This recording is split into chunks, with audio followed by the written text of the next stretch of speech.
Vous avez l'impression de vous faire duper dans les relations que vous entretenez, donc que ce soit avec les hommes, donc du coup les hommes, enfin les femmes avec les hommes, ou du coup inversement les hommes avec les femmes. En fait, il y a des petites techniques que j'ai mises en place, mais en tout cas, ça m'a permis, en tout cas pour le moment, d'être tranquille. Après, vous me direz en commentaire ce que vous en pensez.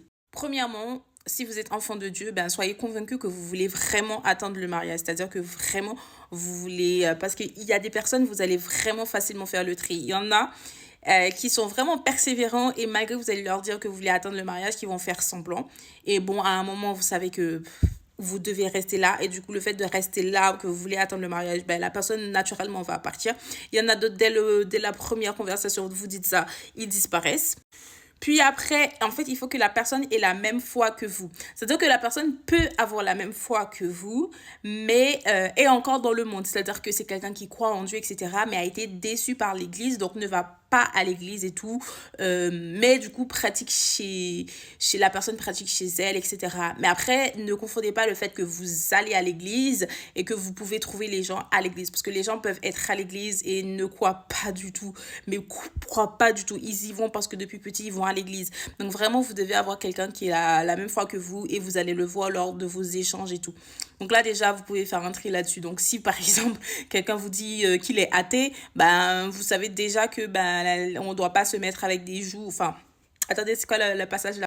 On ne doit pas se mettre avec des personnes sous un joug étranger. Enfin, bref, vous connaissez ce passage-là. Sinon, je vous le mettrai dans la vidéo. Et après, dernière technique, mais celle-là, attention, elle est très dangereuse, elle est vraiment très dangereuse si vous ne supportez pas la solitude.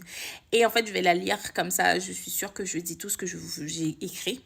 Alors, demandez à Dieu de retirer toute personne sur votre chemin et qu'il laisse que la personne pour le mariage rentre dans votre vie. Vraiment, cette prière-là, elle est vraiment efficace. Si vous la faites et que vous n'êtes pas prête et que vous ne supportez pas la solitude, ben, je vous déconseille de la faire. Mais si vous êtes prêt, ben, faites-la. Vous allez voir qu'il ne se passera rien dans votre vie. Donc, mon cas actuel, j'ai fait cette prière. J'ai demandé à Dieu de retirer toute personne. Comme ça, oh, je me prends pas la tête. Et là, vraiment, il y a rien qui se passe dans ma vie. Rien.